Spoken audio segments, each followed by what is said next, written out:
Hello students, मैं अनूप राय। मेरे YouTube channel spark up classes पर आप सभी लोग का स्वागत है। तो आपको पता है कि नेक्स्ट का एग्जाम बहुत करीब आ गया है।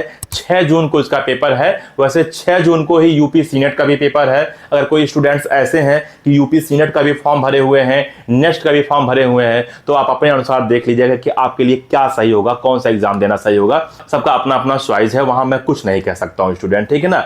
नेक्स्ट एग्जाम में जो कि 6 जून को ही है, तो क्या क्या लेकर जाना है मैं आपको बता दूं। वैसे ड्रेस कोड पे वीडियो बना चुका हूं, आप देख सकते हो, ठीक है ना। आपको बगल में वीडियो दिख रहा होगा। लेकिन आपको क्या क्या लेकर जाना है ये मैं आपको बता दूं।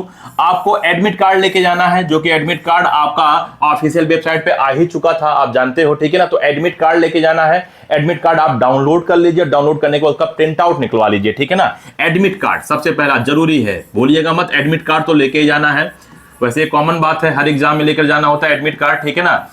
एडमिट कार्ड बहुत सारे स्टूडेंट ये कहेंगे सर कलर्ड हो या ब्लैक एंड व्हाइट हो, ठीक है ना। तो इसमें खुली छूट दिया गया है, आपकी मर्जी, चाहे आप कलर्ड निकलवा लीजिए वो भी चलेगा, कलर्ड भी चलेगा, या ब्लैक एंड व्हाइट हो तो भी कोई दिक्कत नहीं है। चाहे आप कलर्ड निकलवाइए या ब्लैक एंड व्हाइट निकलवाइए, आपकी मर्जी, ठीक है। आपको लेके जाना। दूसरा सुझाव ये दिया गया है कि आपको एक आईडी लेके जाना है, जैसे आपका आधार कार्ड हो गया, आधार कार्ड, या आपको ओरिजिनल लेके जाना है आधार कार्ड, ठीक है। आधार कार्ड, अगर आपके आधार कार्ड में कहीं कोई गड़बड़ है, वो अपडेटेड नहीं है, आपके नाम में कोई गलती है, आपके डेट ऑफ बर्थ में कोई गलती है, तो इसके जगह आप अदर आईडी कार्ड यूज कर सकते हो, जैसे ड्राइविंग लाइसेंस हो गया, पैन कार्ड हो गया, पासपोर्ट हो गया, आप ये सब भी लेके जा सकते हो। तो ये दूसरा पॉइंट है, ठीक है ना। तीसरा बात, अगर स्टूडेंट हम ये करें कि सर क्या घर से पेन लेके जाना है, तो नहीं, बिल्कुल आपको पेन लेके नहीं जाना है। आपको पेन लेके नहीं जाना है, घर से आपको रफ लेके नहीं जाना है, ठीक है ना। वो सब आपको एग्जाम हॉल में ही मिलेगा, आपको रफ लेके नहीं जाना है। कोई इलेक्ट्रॉनिक डिवाइस लेके नहीं जाना है, कोई इलेक्ट्रॉनिक डिवाइसेस आपको लेके नहीं जाना है सर। जैसे सर स्मार्ट वॉच हो गया, आपका मोबाइल हो गया, ये सब आपको लेके नहीं जाना है। तो इन सब बातों का आप ध्यान दीजिए स्टूडेंट, ठीक है ना, जो बातें मैंने आपको बताया। स्टूडेंट दूसरी बात है कि अगर आपको हम लोगों से काउंसलिंग कराना है एग्जाम के बाद, या कोई भी फॉर्म भराना है हम लोगों से, ठीक है ना, या आपको हम लोगों से कॉल पर बात करना है, मैं 3 बातें बता रहा हूं। कोई फॉर्म भराना हो किसी भी एग्जाम का, ठीक, या फिर आपको किसी भी एग्जाम का काउंसलिंग कराना हो, जैसे नीट का दोबारा पेपर होने वाला है, फिर काउंसलिंग चालू होगा, सीनेट का पेपर हो रहा है, फिर काउंसलिंग चालू होगा, एम्स का काउंसलिंग चालू होगा, आपको काउंसलिंग कराना है, ये दूसरी बात हो गया। तीसरा मैंने बोला, हो सकता है आपके कुछ डाउट्स हो किसी कॉलेज से संबंधित, किसी एग्जाम से संबंधित, किसी भी चीज से संबंधित आपका कुछ डाउट हो। अगर इन तीनों में से कोई भी प्रॉब्लम अगर आपको है, आप हमसे काउंसलिंग कराना चाहते हो, फॉर्म भराना चाहते हो, कॉल पर बात करना चाहते हो, तो आपको एक नंबर दिख रहा होगा 6393798060। ये हम लोग का नंबर है। आप इस पर कांटेक्ट करके काउंसलिंग भी करा सकते हो, कोई फॉर्म भी भरा सकते हो, और हम लोगों से कॉल पर बात करके अपना डाउट्स भी समाप्त कर सकते हो। आपके पास 2 डाउट, 4 डाउट, 10 डाउट हो, ठीक है ना, वो डाउट्स को आप इकट्ठा कर लीजिए, और इकट्ठा करने के बाद आप हमसे कॉल पर बात करिए, और बात करने के बाद एक एक डाउट्स हम लोग समाप्त करेंगे।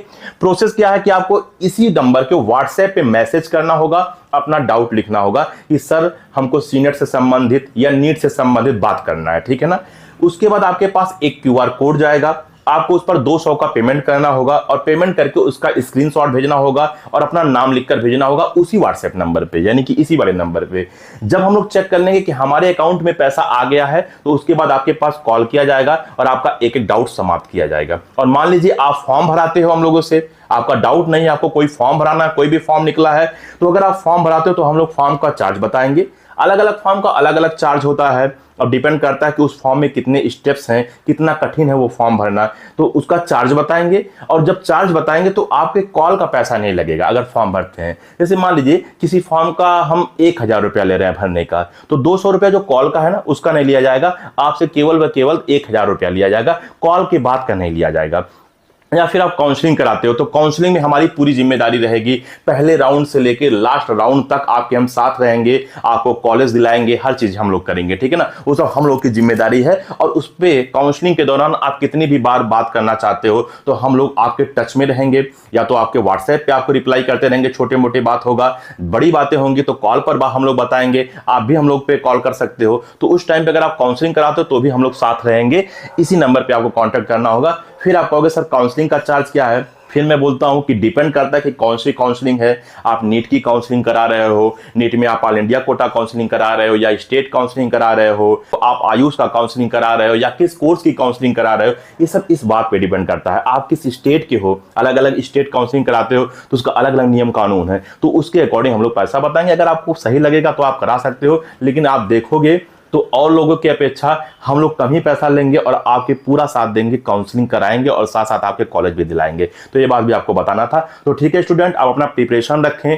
3-4 दिन का समय बचा हुआ, बहुत कम समय बचा हुआ है। आप अच्छे से हर चीज का रिवीजन करें, अच्छे से एग्जाम दें, फिजिक्स केमिस्ट्री बायो आप अच्छे से तैयार करें और जाके आप अच्छे से एग्जाम दें, जिससे आप नर्सिंग कॉलेज पा सको। तो इस वीडियो में इतना ही, मिलते हैं अगली वीडियो, तब तक के लिए जय हिंद।